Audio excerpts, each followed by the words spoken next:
welcome to Follow the Money. I'm Raine Musñgi. Join us as we explore the tools and insights you need to jumpstart your financial journey.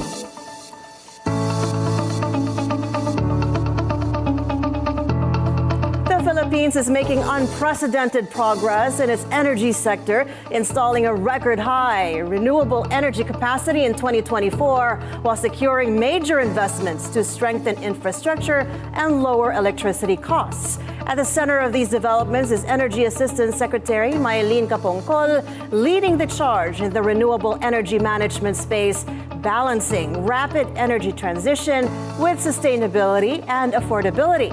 Today on Follow the Money, we sit down with Asec Mylene to discuss the latest milestones, challenges, and what's next for the country's power sector. Asec Mylene, hello and welcome to Follow the Money. Hello, Ms. Raine. Good afternoon, everyone, and to your viewers. Good afternoon, everyone. It's nice to be here. We're grateful you could join us today. Asec, could you kindly give us a quick assessment of the Philippine renewable energy space at the moment? How much of the total Philippine energy requirement is it currently feeding? And how much more can we take on in terms of renewable energy? Yes, Ms. Raine, in terms of power generation, renewable energy is at 22% share in the power generation mix, which is actually below, no? Because right now we are 63% being supplied by coal generation. And the current goal is, you're saying we're behind, so 22%. What is the goal and when? Well, the goal that we have targeted is to meet 35% share by 2030 and increasing it to 50% by 2040 and 2050. And do you believe that we can meet this target? Yes, a lot of stakeholders are geared towards meeting that target, particularly the Department of Energy. And if you have noticed, there have been a lot of renewable energy programs and policies that have been initiated and promulgated by the Department of Energy to encourage more investment, to ease the burden of investing in renewable energy development in the country. Asec, this 22% renewable energy contribution to the total energy mix is how many in terms of megawatts? Well, in terms of megawatt, if we refer to the dependable capacity, it's about 7,250 megawatt, which represent 30% of the entire capacity. When we say capacity, it's the size of the facility. If you talk about power generation, this is the energy generation that were produced by that power plant capacity, and it runs to about 17 gigawatt hour as of 2023. And the Philippines, of course, installed a record high 7,500 megawatts of renewable energy capacity last year, surpassing government targets. What were the key drivers behind this achievement? How does the DOE plan to sustain or accelerate this momentum? Well, just to correct, as of 2024, the renewable energy is about 4,100 megawatt. But the 7,500 was the result of the Green Energy Auction number 3 we recently held last February 11. So, and that is prompted by, again, a series of new policies and programs that is aimed not only on the utility scale, but rather on the consumer side itself, because there are industrial, commercial establishment that wants to have renewable energy as their supply.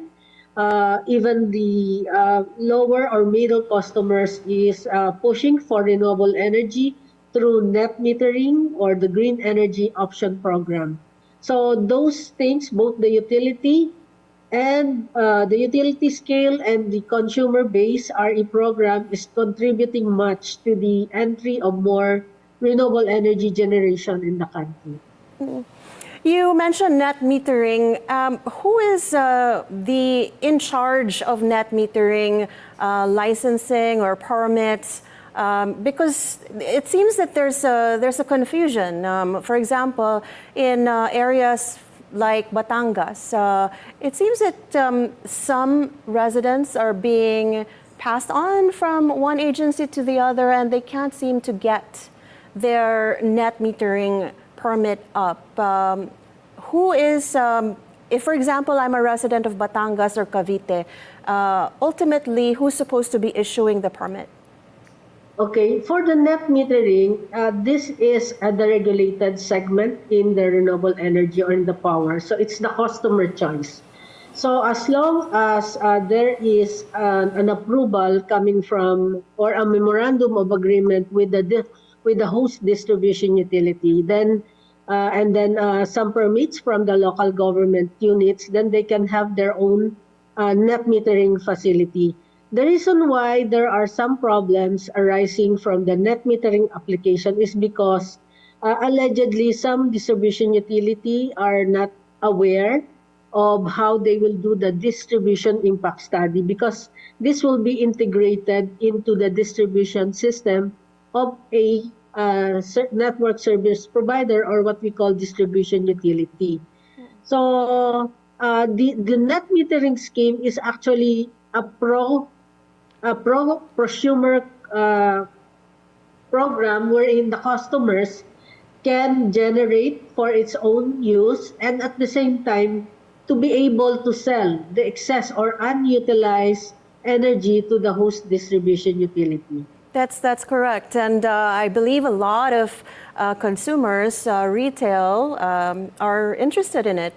And in which case, you mentioned that it's unregulated. Do you feel that there is an opportunity to regulate this particular industry? No, but it's a consumer-based program, so it's the choice of the electricity consumer. However, the Department of Energy, the Energy Regulatory Commission, is keenly monitoring the progress and the transactions under the net metering, so that any distribution utility cannot deny any refusal or application for a net metering scheme. So if there are refusal or non-action coming from the host distribution utility, they can approach either the Department of Energy or the Energy Regulatory Commission, because it is one violation under the Renewable Energy Act of 2008. Asec, you mentioned already earlier about the green energy auction, the third one that you conducted. This one took some time before it was finally rolled out, but you were able to successfully conduct that green auction, drawing more interest than expected. What are the most significant takeaways from this auction, and how does the government plan to further incentivize investment in renewables? Yes, the third auction round we did recently, particularly last February 11, is dedicated to what we call non-feed-in tariff renewable energy. So these are the thermal, pump storage hydro, and impounding hydro, meaning there are not really emerging technology, so that in the RE law, they were not allowed to avail the feed-in tariff scheme. For the GEA, or the Green Energy Auction 1, it's the start of, we auction about 2,000 megawatt of capacity, which are FIT eligible, and we got around 1,900 megawatt. In GEA number 2, the same FIT eligible renewable energy technologies, and we got around 3.4 megawatt of 3,400 megawatt of RE capacity, and this third auction round is about 7,500 megawatt of non-FIT eligible. So to continue the the interest, and we will be conducting green energy auction number 4 and number 5. Number 4, we refer again to the FIT eligible capacities, renewable energy, and for green energy auction number 5, this will be dedicated for offshore wind projects. Do we know when those are going to be rolled out? And if I'm not mistaken, so we noticed that the capacity that you're able to pursue for every auction is actually growing. And can we say that for green energy auction number 4 and 5, it's also even going to be bigger than 7,500 megawatts? Well, hopefully, Ms. Raine, we will be able to generate more interest from the investors. And we hope to have this conducted, the JF4 and the JF5 within the year. And also to mention that we are having a dedicated auction program for the waste to energy and biomass. But it's still under discussion on how we will be able to address some of concern on the apparent development cost for biomass and waste to energy. Asec, as you know, as you mentioned, there was a lot of interest in these GEAs or JEAs, but there were challenges that you encountered. Can you tell us about them and how we were able to hurdle these challenges? Do you expect the same challenges going into JEA 4 and 5? Yes, thank you, Ms. Raine. Actually, the major challenge that we're looking at is on the timely development of the transmission lines to connect these facilities to the grid. Number 2 is the permits and licensing coming from the various local government units and, of course, regulators or what we call the national government agencies. But these things are being addressed slowly because we're trying to integrate all these permits and licenses through the energy virtual one-stop shop. Well, of course, the goal of government is for full electrification by 2028. Are we still on track? Or is it really under review because of funding uncertainties? Is that true?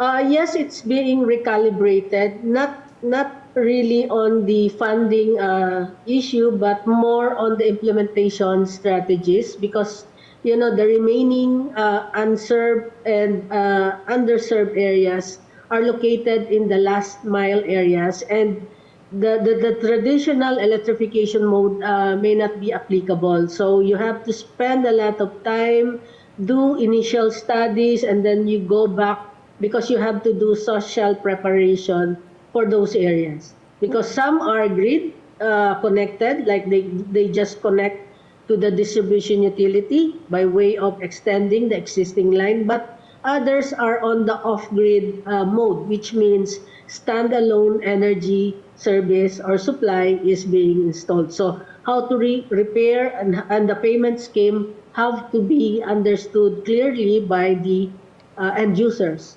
So it really takes time to do this, and we're happy that there is a scheduled presentation, I guess, to the President to provide updates on the total electrification program of the country. When is this presentation to the President, Asec? I'm not aware, but maybe in the next few days or weeks. No? So it's being prepared already with the Office of... Do we know if it's not going to be 2028 for a full electrification of the country? Do we have a rough estimate as to when it's going to be? Well, as mentioned earlier, we're recalibrating it. But there are certain information that we still need to verify So right now we stood still at 28%, but maybe we can clarify like 100% of what base, no? Because the numbers are actually dynamics, no? It changes, And as mentioned earlier, the implementation strategies have to be differentiated per area and per distribution utility. There were some comments from some foreign organizations that despite the Philippines' high geothermal potential, the sector remains underdeveloped. Would you say that that's true? Are there roadblocks that we have been able to identify? And are there policies the DOE is implementing to unlock more geothermal projects? Yes, Ms. Raine, you're correct that for a number of years, there's no great geothermal exploration and development in the country. But right now, we're seeing some construction optimization program from our geothermal developers. And to complement that, we are undertaking a project specific for geothermal, which we call geothermal de-risking facility. So we all know that developing geothermal project is quite capital extensive, very difficult to build, so that the cost of providing generation from geothermal remains to be high, so that we are taking on the most expensive aspect of developing geothermal, which is the exploration and drilling. So the intended objective of the de-risking facility is there will be some sort of cost sharing for that particular aspect of geothermal development. Cost sharing with the particular private the project owner, yes. So if they are successful, then they will repay. But if not, it's sort of a grant. And we're selecting carefully those projects that most likely will move forward, meaning they will graduate to a real geothermal project for the country. Very quickly before the break, Asec, you mentioned grant already. Is the DOE affected or any of your projects affected by the pause in USAID grants? And from the pool of private investors and foreign companies, have you identified a particular set, or is there a trend of foreign identities that are really making a push to invest in the Philippines? Yes.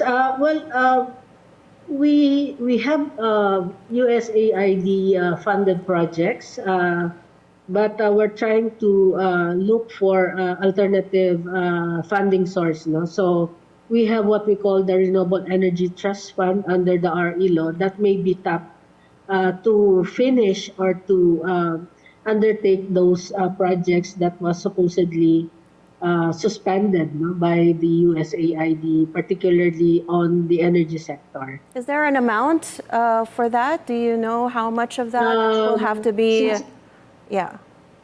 Well, since it's USAID, we don't know the contract amount, no. But it's more on the technical assistance, not really on the investment side, but it's on policy studies and helping us in the green energy auction platform, no, the platform that we're using for green energy auction. All right, we'll pause here for a break. I have a few more questions, Asec, but when we return, we'll discuss with Asec Capongcol the role of private and public investments in securing the Philippines' energy future. Stay on BNC and follow the money.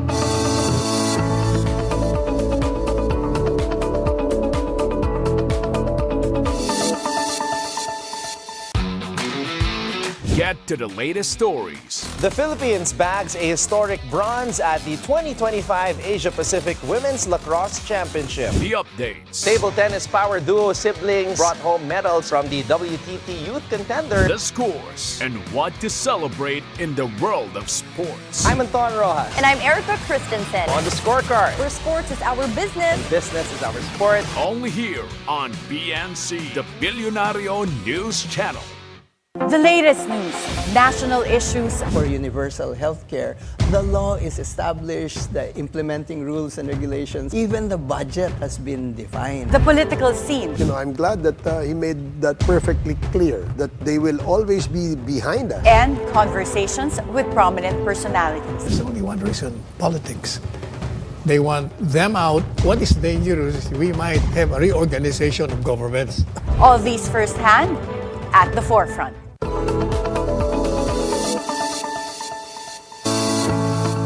And we're back on Follow the Money. We're still with Energy Assistant Secretary Mylene Capongcol. Asec, the Philippines, and UAE's Masdar have agreed on a $15 billion renewable energy project aiming to add up to 1 gigawatt of clean power by 2030. What are the DOE's strategies to ensure the successful implementation of this partnership, and how might it impact the country's energy mix? Of course, we are thankful for the government of UAE and Masdar for contributing to our cause of achieving 35% RE share by 2030. It's a welcome development for us that there was a signing in UAE last January, wherein the Secretary and our Undersecretary in charge of renewable energy were there to sign the implementation agreement with Masdar. So it will cover development of various renewable energy projects in the country, maybe by themselves as Masdar, and maybe in partnership with other local developers here in the country.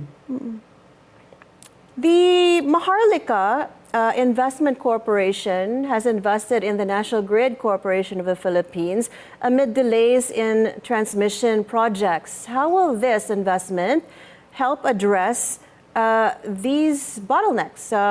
Is there accountability measures in place to ensure timely project completion? You were mentioning some delays also in some transmission infrastructure. Well, at least the presence of Maharlika Investment Corporation in the board of NGCP will help us facilitate and ensure that what's in the transmission development plan will be implemented on time, no? Because there's always a plan for everything. For the generation, we have the power development plan. For the transmission, to complement the power development plan is our transmission development plan, which is prepared by the NGCP and approved by DOE and the Energy Regulatory Commission. So it would be of great help for us that Maharlika would be there. But there's maybe a Chinese wall to this negotiation, because the one is on the investment side and the other side is on the development of the power projects. And so how do we break that Chinese wall or scale it? No, I guess what it means is that we have a support, no, that will monitor the development of the needed transmission lines for the country. Because that is, in terms of capacity, power capacity, we are experiencing delays that some of our projects are putting in or building what we call battery energy storage system while awaiting for the full transmission capacity that will enable them to inject power into the grid, 100% of their commitment to the government. All right. Asec, we're down to our last 2 minutes and 2 questions also. I hope you bear with us. The Asian Development Bank and Ayala Group have signed a $100 million loan agreement to develop the electric vehicle or EV ecosystem in the Philippines. How does the DOE plan to support this growing industry? How will the grid handle an increase in EV charging demand? Yeah, as you know, we have the Philippine Energy Plan that integrates all the renewable energy plants in the country, like, for example, distribution development plan, We should incorporate the expected demand growth arising from the energy requirement of the charging stations. But at the same time, we're promoting the use of renewable energy through solar facility for standalone EV charging station for the EV vehicle. So how many EV charging stations would we be able to grow in the Philippines between this year and next? Unfortunately, Ms. Raine, I don't have the numbers right now, but maybe we can provide you on a later Sure. slide na. And then finally, Asec My, how much in terms of growth in renewable energy contribution are you expecting between this year and next? Yeah, for the next how many years? 2022 to 2030. In the 8 years, we're looking at more than 10% increase in the renewable energy. In total?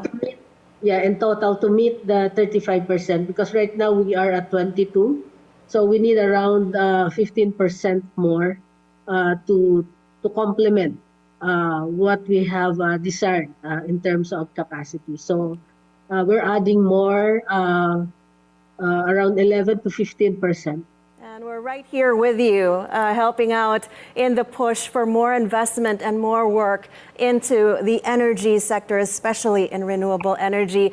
Energy Assistant Secretary Mylene Capongcol of the Renewable Energy Management Bureau of the Department of Energy, thank you so much for joining us today and sharing your invaluable insights into the Philippines' energy transformation and the road ahead. Thank you so much. We're grateful.